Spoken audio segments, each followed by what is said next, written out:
Very good morning students, I am your science teacher. कैसे हैं आप सभी? आई होप आप सब अच्छे होंगे। Today I am going to teach you science of class 7 and today we continue chapter 5 flow of heat and today we discuss part 3rd। Let's see, this is your science book, Science of class 7th।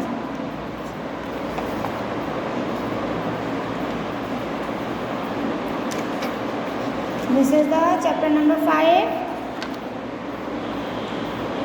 Chapter number 5, flow of heat. And today we discuss about the radiation. आज हम radiation के बारे में discuss करेंगे कि जो heat flow करती है ये उसका 3rd टाइप है। कंडक्शन एंड कन्वेक्शन हम पहले ही पढ़ चुके हैं, 2 मेथड्स, जैसे कि हीट वन प्लेस से दूसरे प्लेस तक कैसे फ्लो करती है। और हम रेडिएशन के बारे में पढ़ेंगे। Conduction and convection are the 2 methods to transfer the heat through any medium, जैसे सॉलिड, लिक्विड और गैस। यानी हीट सॉलिड पार्टिकल्स में से एक जगह से दूसरी जगह कैसे ट्रांसफ़र होती है, या लिक्विड में वो किस तरह से मूव करती है, और गैस में। Molecules of the medium transfer the heat from one place to other place. क्योंकि जब हीट ट्रांसफ़र होती है तो वो मॉलिक्यूल्स, जिस मीडियम में हीट ट्रांसफ़र हो रही है तो उस मीडियम के जो मॉलिक्यूल्स हैं वो हीट को ट्रांसफ़र करते हैं। When we sit near fire or in sunlight, जब हम आग के पास बैठते हैं या सूरज की रोशनी में बैठे, से हम सर्दियों में धूप में बैठते हैं तो we feel warm, तो हम गर्मी महसूस करते हैं। However, the air between us and fire is bad conductor of heat, जबकि जो हमारे और आग के बीच में चारों तरफ हर जगह एयर है, तो जो एयर है वो हीट की बैड कंडक्टर होती है। And does not gate heated up much, और वो एयर ज़्यादा गर्म नहीं होती। और method of reaching the heat without any medium, बिना किसी मीडियम के हीट जब एक जगह से दूसरी जगह ट्रांसफ़र होती है तो उसे हम रेडिएशन कहते हैं। A method of reaching the heat without any medium is called the radiation। यानी बिना किसी मीडियम, यानी मीडियम यानी समझ लीजिए एजेंट, बिना किसी एजेंट की हेल्प से जो हीट है वो एक जगह से दूसरी जगह ट्रांसफ़र हो रही है, तो उस मेथड को हम रेडिएशन कहते हैं। So radiation is much faster mode of transfer of heat than conduction और convection। तो जो रेडिएशन है बच्चों, वो सबसे फास्ट मेथड है जो हीट एक जगह से दूसरी जगह ट्रांसफ़र करने का। इसलिए radiation is the process of transfer of heat in which a material medium is not necessary.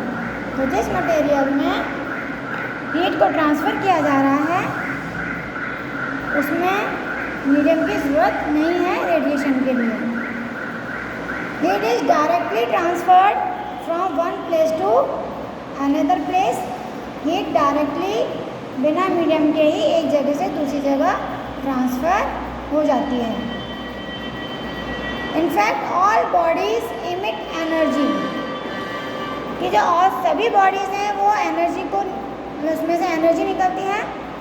When this energy reaches other bodies, क्योंकि हर बॉडी में से एनर्जी बाहर निकलती है।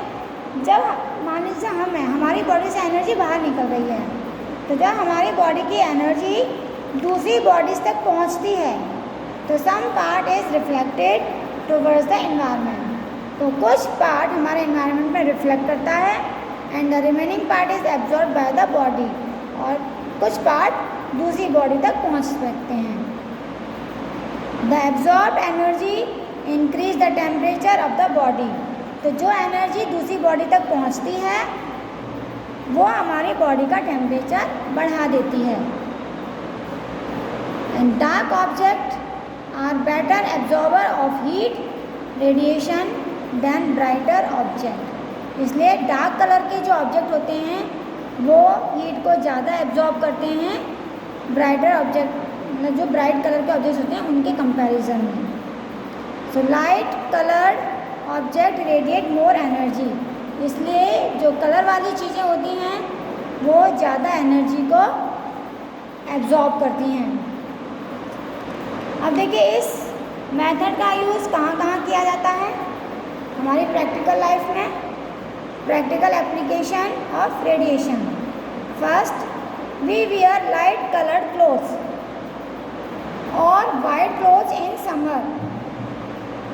आपने देखा है कि समर सीजन में सभी लोग ज़्यादातर या तो लाइट कलर के कपड़े पहनते हैं या फिर वाइट कलर के। क्यों पहनते हैं लाइट कलर के या वाइट कलर?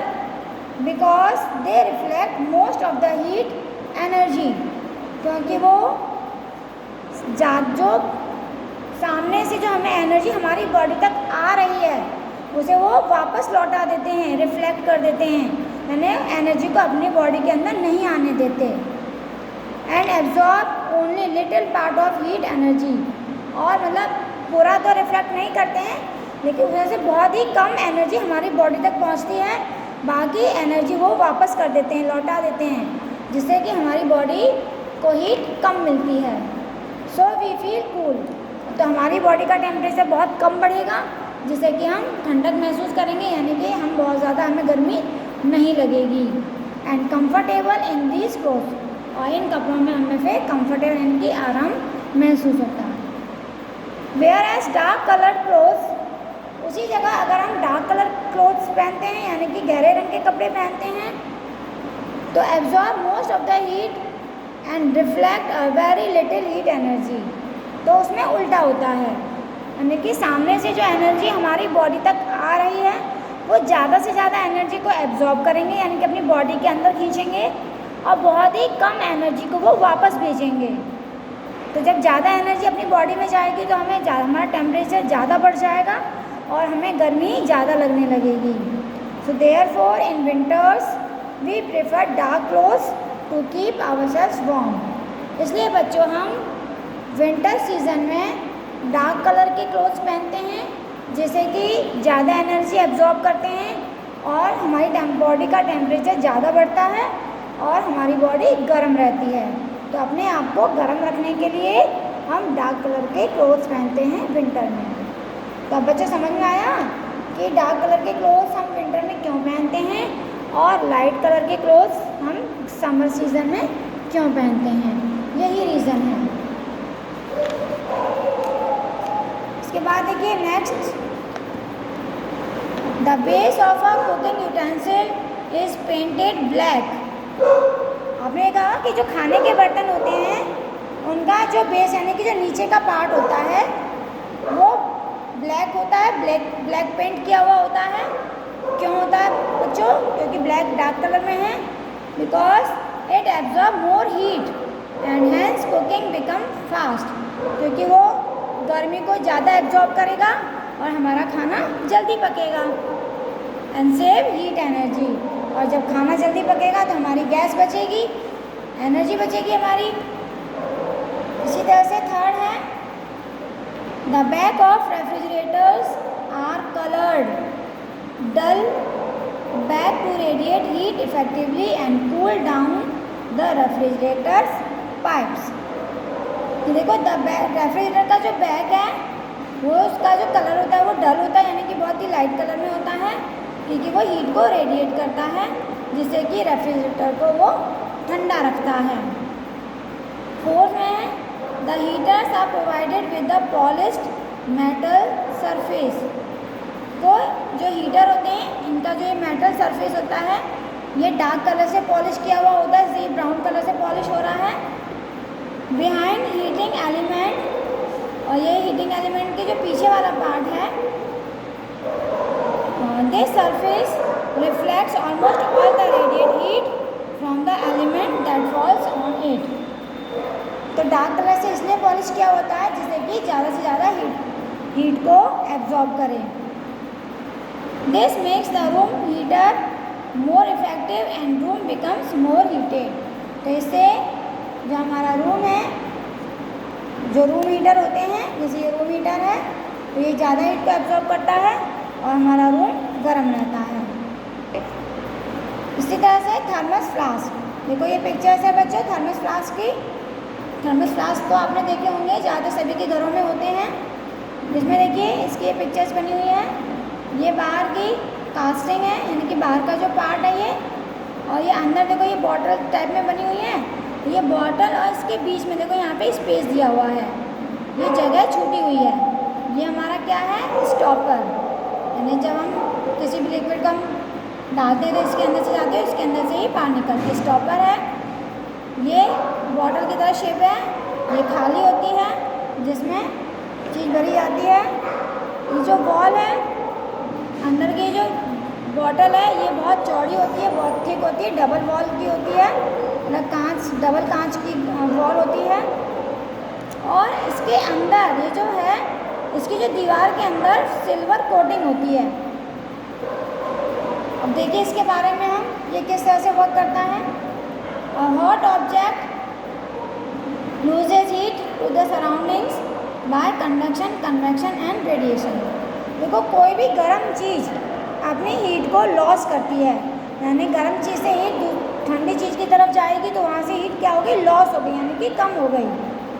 तो जो हीट है वो कंडक्शन, कन्वेक्शन और रेडिएशन के मेथड से वो लॉस होती है। इसी तरह से cold objects gains heat from the surrounding. Same इसी तरह से जो ठंडी चीज़ होती है वो अपने आसपास की सराउंडिंग से हीट को एब्जॉर्ब करती है।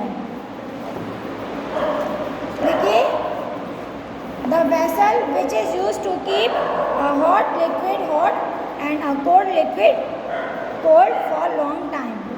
कुछ वेसल्स ऐसे होते हैं, यानी कि कुछ बर्तन ऐसे होते हैं जिनमें हम गर्म चीज़ रखते हैं तो वो लॉन्ग टाइम तक गर्म रहती हैं, या अगर हमें ठंडी चीज़ को लॉन्ग टाइम तक ठंडा रखना है तो वो ठंडी रहती हैं। तो उसे हम क्या कहते हैं, थर्मस फ्लास्क। अब देखिए थर्मस फ्लास्क का स्ट्रक्चर किस तरह से है, ये मैंने अभी आपको बताया। It is double walled glass vessel. इसके अंदर देखो ये जो कांच की ये बॉटल बनी हुई है, ये डबल ग्लास की होती है। The space between the two walls is almost vacuum. देखो ये डबल जो वॉल के बीच में जो स्पेस है वो खाली स्पेस होता है, वैक्यूम यानी खाली होता है। And sealed at the top, और ये जो ऊपर है ये ऊपर यहाँ पर सील्ड होता है, यानी कि बंद होता है। Inner walls are silvered are made steel, और अंदर का जो ये बॉटल है या तो वो स्टील की होती है या फिर सिल्वर की होती है। इस cork is made up of insulators material like plastic, और इसका ये जो ऊपर का पार्ट होता है ये मतलब या तो प्लास्टिक का होता है। The vacuum between the two walls, देखो ये टू वॉल्स के बीच में जो खाली जगह है, reduce the flow of heat, ये हीट जो फ्लो करती है उसे कम करता है। And both of medium for transfer of heat need a material medium, और ये दोनों ही हीट को ट्रांसफ़र करने के लिए मीडियम की ज़रूरत होती है। दस liquid remains cold for a long time in the flask. और इसमें इस तरह से जो भी हम इसमें हॉट या कोल्ड डालते हैं मटेरियल, वो हॉट का हॉट रहता है और जो कोल्ड है वो कोल्ड रहता है। So this chapter is completed. Thank you. Have a nice day.